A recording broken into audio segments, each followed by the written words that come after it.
Good afternoon. Well, we're slowly coming to an end for the study in Revelations. We're about to do chapter 21, that leaves chapter 22. So we're just about done. We've gone through all of the bad stuff. We've gone through all the punishments, all the things that God is going to do to clarify what's going on in the world. We're down to the point that chapter 21 talks about all things are made new. After the judgment, after everyone is cast into the lake of fire, and this includes Satan and the beast and the false prophet, the old world will also be destroyed. God is going to take care of all of that, and everything's going to be made new. The world's going to be new. Everything is going to be new. And what we're going to do, what we're going to do here this afternoon is we're going to talk about some of that. The newness in the world is the fulfillment of the prophecies of Isaiah 65:17, 66:22, and 2 Peter 3:13. I guess we ought to read the chapter. There's 21 verses in the chapter, and we're going to read those first. Well, there's really 27. And then we'll get into breaking it down, talking about it. Remember what I said. You knew the chapter was coming up. You should have read it. You should have been praying over it and asking God to touch your hearts and let you understand more of His Word by the reading of it. So let's start with verse 1 of chapter 21. Then I saw a new heaven and a new earth. For the first heaven and the first earth had passed away, and the sea was no more. I also saw the holy city, the new Jerusalem, coming down out of heaven from God, prepared like a bride adorned for her husband. Then I heard a loud voice from the throne. Look, God's dwelling with humanity, and He will live with them. They will be His peoples, and God Himself will be with them and will be their God. He will wipe away every tear from their eyes. Death will be no more. Grief, crying, and pain will be no more, because the previous things have passed away. Then the one seated on the throne said, Look, I am making everything new. He also said, Write, because these words are faithful and true. Then he said to me, It is done. I am the Alpha and the Omega, the beginning and the end. I will freely give to the thirsty from the spring of the water of life. The one who conquers will inherit these things, and I will be his God, and he will be my son. But the cowards, faithless, detestable, murderers, sexually immoral, sorcerers, idlers, and all liars, their share will be in the lake that burns with fire and sulfur, which is the second death. We talked about the first and second death in our last session. The first death is the death of the body. We're all going to suffer the first death. The second death is after the judgment and our going to hell, or those that go to hell, go into the lake of fire. You see, the lake of fire is also going to consume hell and sin. So the worst thing we can have is a fiery death in the lake of fire. That is the second death. Starting verse 9. Then one of the seven angels who had held the seven bowls filled with the seven last plagues came and spoke with me. Come, I will show you the bride, the wife of the Lamb. He then carried me away in the Spirit to a great high mountain and showed me the holy city Jerusalem, coming down out of heaven from God, arrayed with God's glory. Her radiance was like a precious jewel, like a jasper stone, clear as crystal. The city had a massive high wall with 12 gates. 12 angels were at the gates. The names of the 12 tribes of Israel's sons were inscribed on the gates.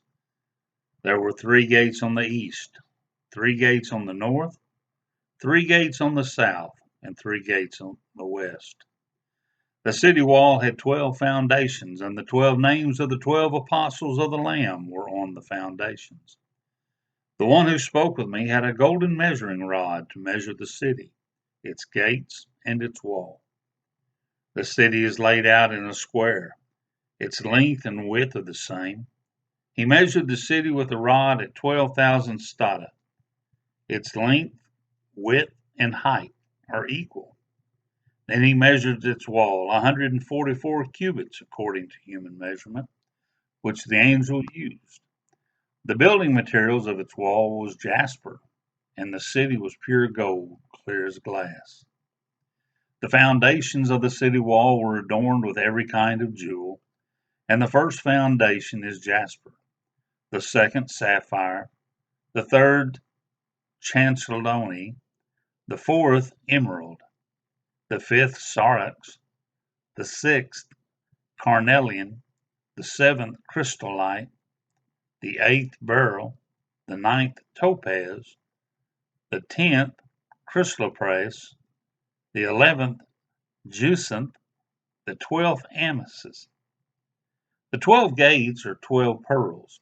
Each individual gate was made of a single pearl. The main street of the city was pure gold, transparent as glass. I did not see a temple in it because the Lord God, the Almighty, and the Lamb are its temple. The city does not need the sun or the moon to shine on it, because the glory of God illuminates it, and its lamp is the Lamb. The nations will walk by its light, and the kings of the earth will bring their glory into it. Its gates will never close by day, because it will never be night there. They will bring the glory and honor of the nations into it. Nothing unclean will ever enter it, nor anyone who does what is detestable or false, but only those written in the Lamb's book of life. Can you imagine all those jewels? I want to talk just a minute about Jerusalem, the New Jerusalem, the size of it. The size of the New Jerusalem, and this is according to Revelations 21:10 through 21, Luke 2:3, John 6:19, and 11:18, and then again Revelations 14:20. The walls are 12,000 furlongs. Now, a furlong in biblical times was 606 feet 9 inches. Each wall is 1,380 miles long, but it's as tall as it is long. So the wall is 1,380 feet high. Now, the 144 cubits, in biblical times, it was from the tip of your finger to the bend of your elbow. That is a cubit. Now, it really depends on the length of the man's arm that's measuring the cubit. But for all intents and purposes, the way the Bible looks at it, 144 cubits would be about 1,200 feet. I'm sorry, 200 feet. The walls are 1,380 miles high by 200 feet wide. Now, when you figure the square footage or the square mileage, the city of New Jerusalem will be 2,628,072 miles. That's how much room will be inside those 4 walls. Now, to give you an idea of the size of that, the distance around the world at the equator is 24,901 miles. That's going east to west. If you go pole to pole, there's a difference of 27 miles because the Earth is not a perfect square. It's more of an kind of an oblong. From pole to pole, if you go all the way around, It's 24,928 miles. That's a difference of 27 miles. But we're going to look at going around the world. Now, the nation closest to that square mileage that we know of today is Australia. Australia is approximately 2,969,907 miles. That's a difference of 341,835 miles. The country of Pakistan is approximately 350,246 miles. The United States is a little over 3,677,000 miles. This would be about the 8th largest nation in the world, just the city of Jerusalem. Now, this is after God has purified the world. Because, see, the world as we know it today and Jerusalem we know it today will actually be put into the pit.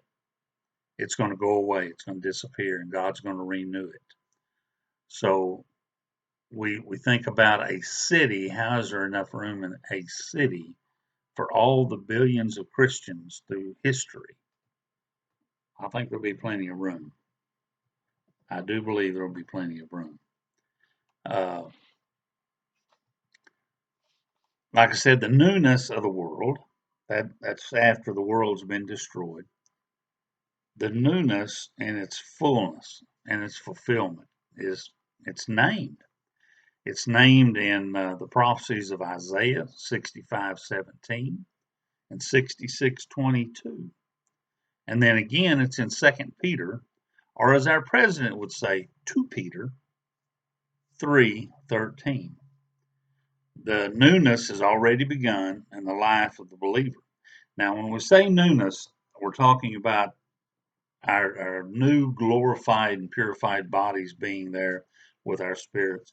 But you see, 2 Corinthians 5:17, if you look at it, it's going to tell you, if anyone is in Christ, he is a new creation.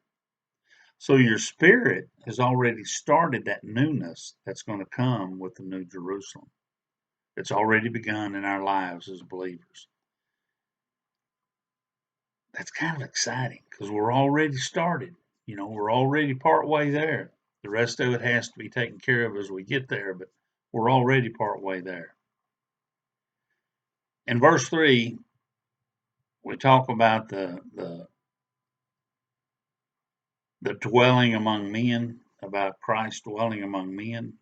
John 1-14, it talks about it, and it's the fulfillment of the promise that God will dwell among the redeemed. You see, when the reason there's no temple is God doesn't need one. God had the temples built in Old Testament times so that he could come down and be with certain people and speak to them face to face after Adam and Eve made the mistake of allowing sin into their lives. So God will be dwelling with us. We're going to be able to walk with him and talk with him. He's going to work. He's going to walk right among the redeemed. And that's also promised in Ezekiel 37:27 and 28. That's a promise from God that when the new beginning comes, he will be here with us. He will stay on the earth with us. He will actually live with us. We'll talk about the light. There's no sun, there's no moon, because it won't be necessary. It won't be necessary because God is the light. The glory of God will be our daylight. And the glory of Christ will add to that. So we'll always be in daylight. The nighttime is the time for things of hidden. And by that I mean most of your crimes against each other happen at night or in the darkness. When we think about a lot of the spook movies that we've watched over the years, they like to have the nighttime because you can't see in the dark. things come at you real close and then boom, they're there in the darkness. So there's things to be feared in the dark. But there'll be no darkness in the new heaven. It'll be all light. The beauty of the world will be able to be seen constantly. You'll be able to see God. You'll be able to see all the wonderful things that He has for us. The jewels, some of these jewels I can't even pronounce. I've never seen them. But if God's going to put them into His walls and into His foundations, if God's going to have them for us to walk on gold that is as clear as polished gold, where it looks like it's under glass, we cannot fathom in our human minds the beauty that we're going to be able to see.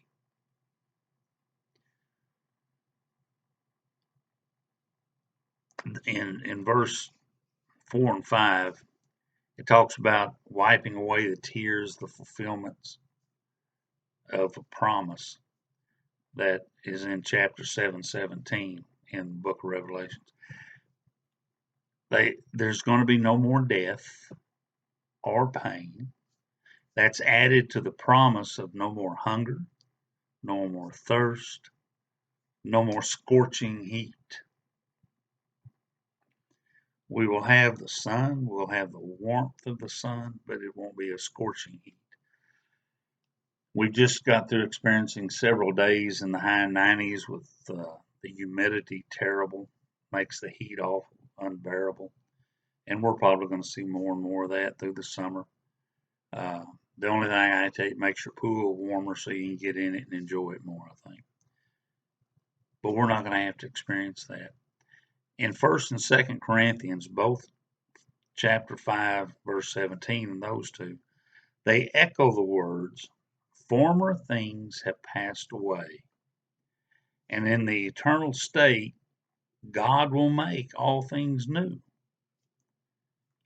Former things have passed away. That means all the bad, all the things that we don't want to know about, we don't want to see, we don't want to experience anymore, they will have passed away. And God's going to make everything new, brand new. This chapter tells us that God says it is done. That tells us that all of God's wrath is complete and the new creations, whether it be the world or the people, are being done by God. The water of life is God's grace to those who are spiritually thirsty. And this is most likely a reference to the living water in John 4:14 and 7:38, where John talks about us receiving the living water. God's grace is the water of life. Boy, that's a pretty thought, isn't it? He who overcomes, it talks about that in verse 7. These are the ones who will inherit all the things that were promised. The best part of those promises will be those of us who do inherit. We will be inheriting it as the Son of God. Now, the ladies, you're involved in this.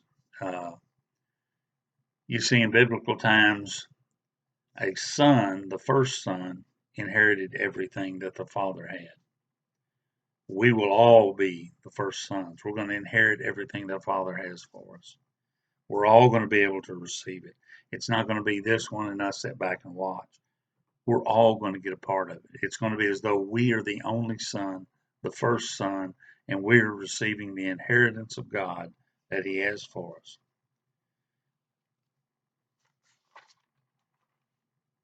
The things that God has for us that we're going to inherit, we can't even start to think what they are.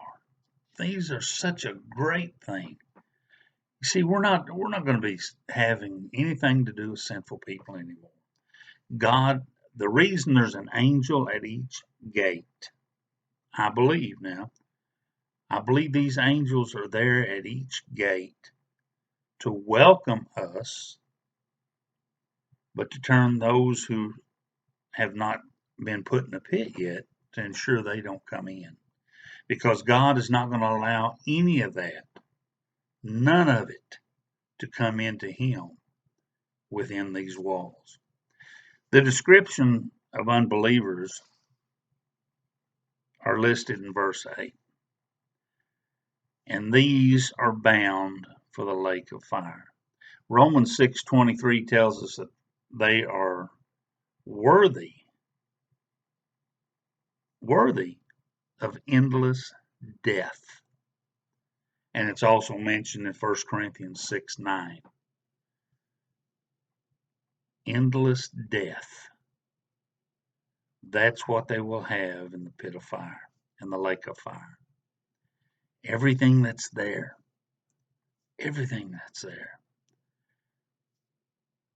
I'm telling you, if you don't have a relationship with God, you might as well get your fireproof pants on, because you're fixing to endure it. Hell is a place where they're waiting for that final judgment. They're being tormented. They're being tortured. They're being cruelly treated. But then when they stand before God and he opens that book and he looks for their name in the book of life, and Christ has to say, Father, I know them not. And they'll close that book, and he's going to cast that individual into the lake of fire. The lake of fire that will never be opened. It will never be revealed again in the world. Everything there will continually burn for the rest of eternity. Not for a week or two. Well, I wasn't too bad, so I'll spend a year maybe. And then he's going to let me out. No. Brothers and sisters, you're not coming out. You are not coming out.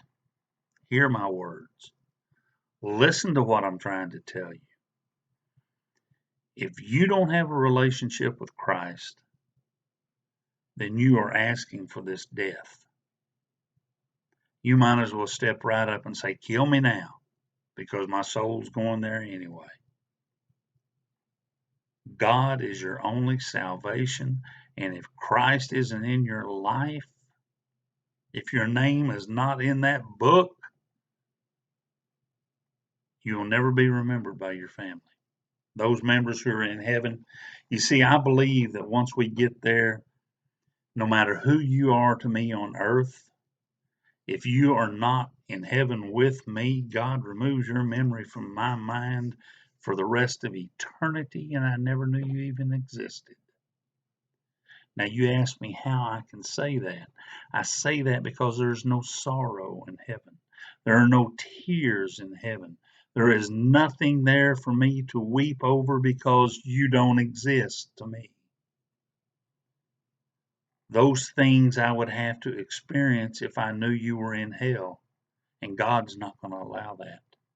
He is not going to allow me to worry about you in hell. He's not going to allow me to have to cry over you. He's not going to have to allow me to worry. What did I do wrong that we didn't get him here? Why are they there?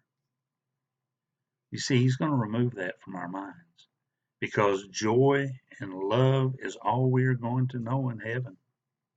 We're not going to know the sinners. So he gives us the free choice. Choose heaven or hell.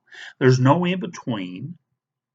I'm telling you, there's some religions that believe in purgatory as a place where your soul goes to redeem itself before the judgment.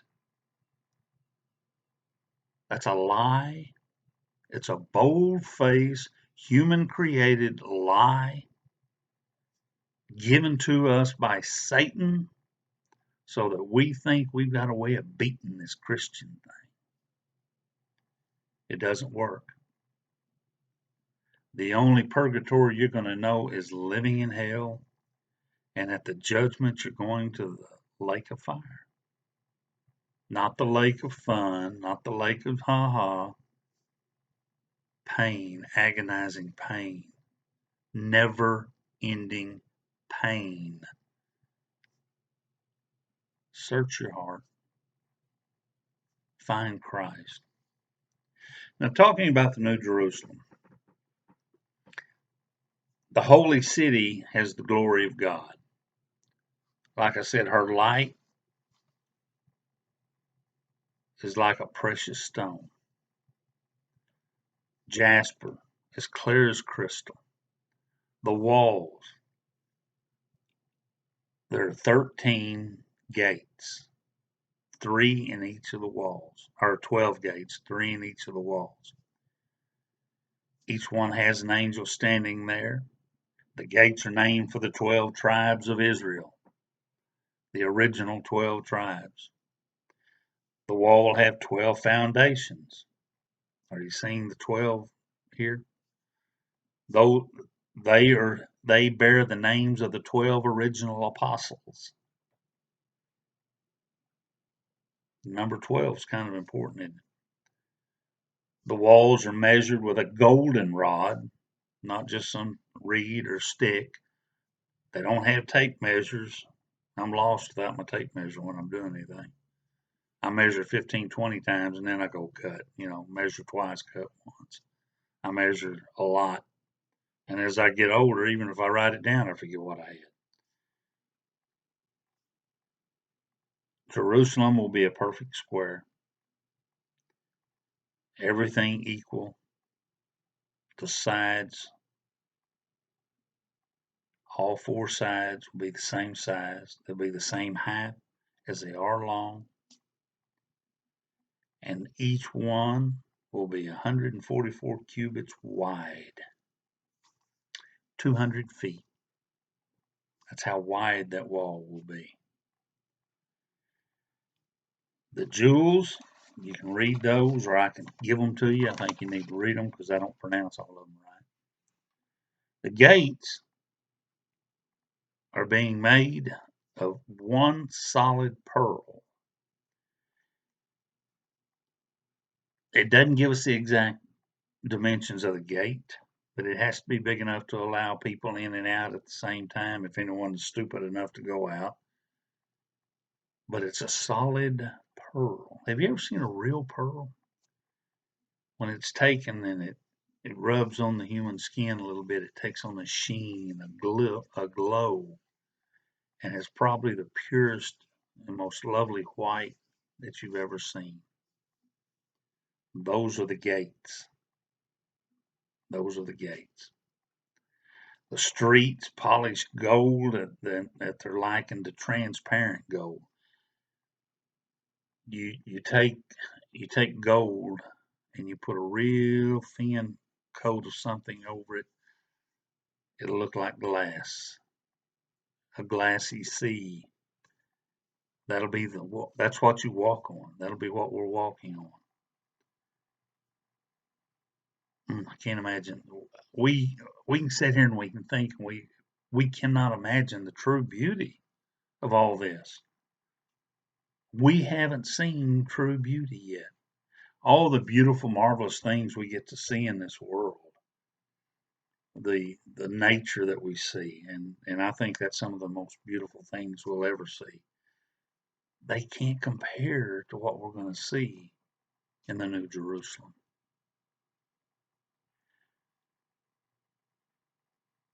We in verse 24 through 26, all the saved are going to walk in the light of God, in the light of Christ. The gates will never be shut. Now, you've got to realize a lot of this, I believe, is coming from the time when it was written in people's minds. Gates for the city were very, very important because at night, to keep the thieves and the barbarians out, they would close their city gates and they would put guards on them. Well, I believe the angels are technically our guards, but they're not going to have much of a job to do because God's in control. But it'll never be dark. So the gates will not close at night. There is no night. We don't need to lay down in the dark and sleep. We won't have a need for all the rest that we have today. That we sleep till noon sometimes. I wish I could sleep till noon. We will be a alive, well, and alert, constantly praising and worshiping our God. But the gates will never close. There's no need for it to close. There's no darkness. And finally, nothing that is sin will ever enter God's gate. Only the saved, the children of God, those who are written in the book, these are the ones that are going to enter the gate.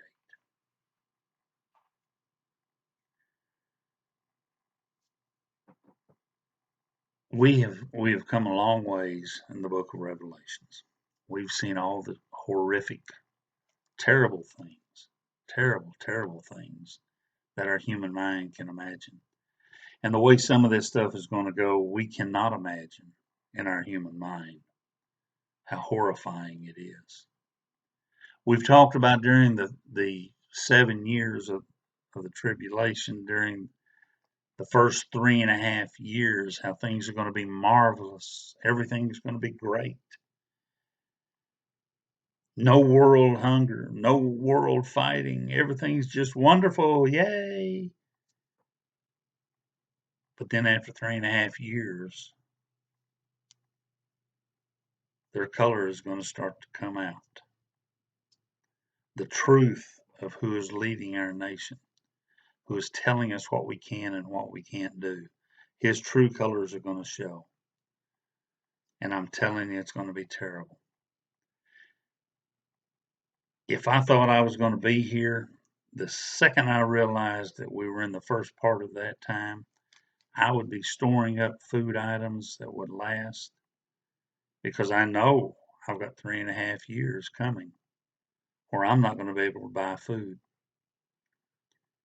I'm not going to take the mark. I will not take the mark. Anything in my mind that I can't visibly see what it is, I'm not going to take.